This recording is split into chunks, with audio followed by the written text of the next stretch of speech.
As the impeachment inquiry continues, President Trump is stepping up his verbal and online attacks on the Democrats leading the investigation. The president has accused House Intelligence Committee Chairman Adam Schiff of treason and questioned the legitimacy of the whistleblower whose complaint prompted the investigation. Now, this all comes as lawmakers hear testimony today from a key figure in the scandal. Michael Scherer joins us now from Washington to break down all of this. He's a national political reporter for the Washington Post, and man, you got a tough job. Because I took a look at your article and I thought, oh my gosh, he has all this stuff to wade through and then determine what is newsworthy, what sort of adds to the story and will inform the public. So you tweeted that day 9 of the impeachment fight is the wildest yet. Please express yourself on that. Well, you know, one of the hazards of what is a political conversation about impeachment is that there's so much information coming so quickly, so much spin coming from so many different directions, and so many documents that are being released during the course of the day that you know, the people who ultimately have a say in this through their representatives, the American voters, don't really have a way of sorting through it unless they're glued to their computer screens and televisions all day. And so the purpose of these articles has been to sort of begin to sort through both what the messages are from the various competitors in this fight, what the substantive allegations are, and what facts are coming to light, largely at this point through reporting by various news organizations. And as you know, Michael, the president has repeatedly criticized Democrats over this investigation. The reaction over the last couple of days, I know your headline is generally day 8, day 9 of what you might have missed in the impeachment investigation.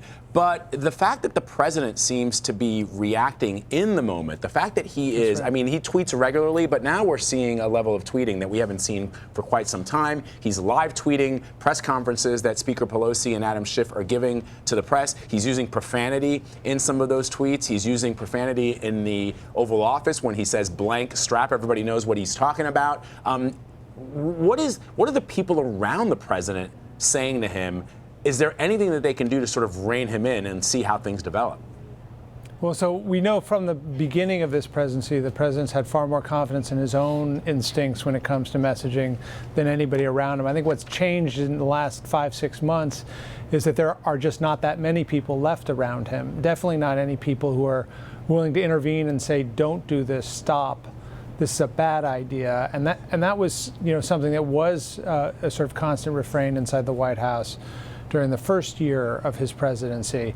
And so you have a president who is reacting in real time with significant dramatic flair. I mean, he's still an incredibly entertaining show to watch, sort of captivating, has an ability to really dominate the conversation because he says things that are considered outrageous, you know, using a cuss word from the Oval Office, for instance, that get people's attention and then become viral in their own way. And that's really the heart of his strategy. He wants to get his ideas into your head, and he does it by rather coarse and direct language that can be shocking. So one of those ideas is this idea that the whistleblower should not be protected. That's something the president has said. Sure. How does this sort of play into the White House's overall strategy? How are they trying to characterize this whistleblower by suggesting that protection is not worthy?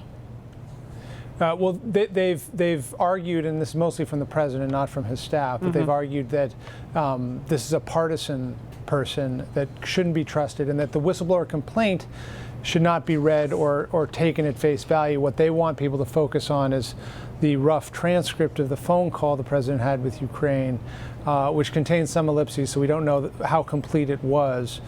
What was left out of that, if anything. And they basically don't want to expand the conversation beyond that. I mean, other than saying the phone call was perfect, and that's the word that President Trump uses to describe his conversation with Ukraine, he hasn't really engaged on other parts of this conversation. And instead, what they do, what the president and what his allies have done in the media, is to attack the messengers on the other side, to go after the House Intelligence Chairman Adam Schiff, to go after the whistleblower, even though the identity of this person is not known, to go after Nancy Pelosi, to go after the Democratic Party, to go after the corrupt press. That's another term the president uses.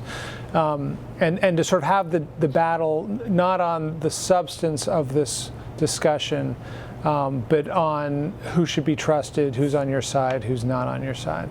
Yeah, and well, Michael, to that point, the reality is that when the president is pressed on the specifics, as he was yesterday during that press conference with the Finnish prime minister, or the Finnish president there, by Jeff Mason of Reuters, he simply asked, what did you want the president of Ukraine to do with regards to Joe Biden? The president, that's when he sort of really became very animated, very agitated, we can go back and look at the tape, but it was a real simple question, and kudos to Jeff for staying with that very simple question. What did you want President Zelensky to do when you spoke to him on that July 25th phone call? And the president really didn't answer that question. And I think that really gets to the heart of what we're going to be talking about and what Congress is going to be sorting through over the coming months. The president has an answer for what he says he wanted to do in that phone call, and what he's saying is that he was worried about U.S. funds for Ukraine being too much money going over there, the European allies not helping out enough. He was worried about corruption in that country. The problem with that argument is that it doesn't match up with everything that was said in the call, and he did raise the issue of Joe Biden. He did say he thought it was outrageous. What has been alleged that Joe Biden did, which has not been borne out by other reporting. And he has yet to answer that simple question, which is, did he want the president of Ukraine to take some action to dig up information about his political rival? And that is the heart of the Democratic charge here that has led to impeachment. And I think at some point he's going to have to, and his allies are going to have to come up with an answer for that. And I think it was, rather remarkable. I agree that Jeff was able to stick with that question several times yesterday in a way that made clear the president doesn't yet have an answer for it. So, Michael, one of the other things I like about your article is it's not just simply sort of a play-by-play of things that have happened, right? You try to give us a little additional information to have a better understanding of how this is being digested, if you will, by the public. So you have a Monmouth University poll that was taken last week, Yeah, this is interesting. that found that Trump's approval rating sits at 41%, which is not much different from August, which is just 40%. In addition, support for impeachment and removal is at 44%. And it really has been largely unchanged since March of 2019. What are we to make of those numbers? Can I just add to that Monmouth University poll? There was one other interesting data point, Michael, as you probably know, which is 4 in 10 Republicans don't actually believe the president spoke about Joe Biden on that phone call with President Zelensky, even though we have the transcript. When we're in this sort of news bubble and we're doing this stuff all the time, it's very difficult to gauge how the public is truly reacting and consuming it. And I think that poll says a lot. Yes, and I think what it says is something we've known for quite a while, which is that there is a floor to the president's approval rating. This has been true throughout his presidency. He never really gets below the very high 30s or the low 40s. There's a margin of error in that poll. It's very consistent with all the other polls we've seen about his approval rating.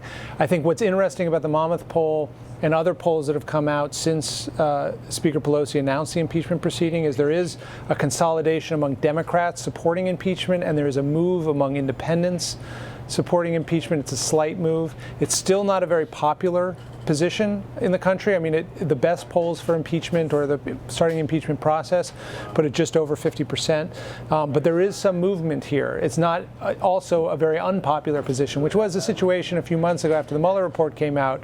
It was clear that there was not even a plurality in the country who wanted Democrats to pursue impeachment. So that has shifted, and I think what we have to do is wait to see if other facts come out that further change public opinion, particularly among independents. What's clear is Democrats are going to go into their corner, Republicans are going to go into their corner. The president does have this floor. He has a base support that is not going to desert him, but that base support is also not enough to get him reelected. So this could still have political implications even if he's not removed from office before the next election. Really interesting, pointing our viewers to your daily reporting on this. Michael Scherer, thank you very much. Appreciate it. Thank you.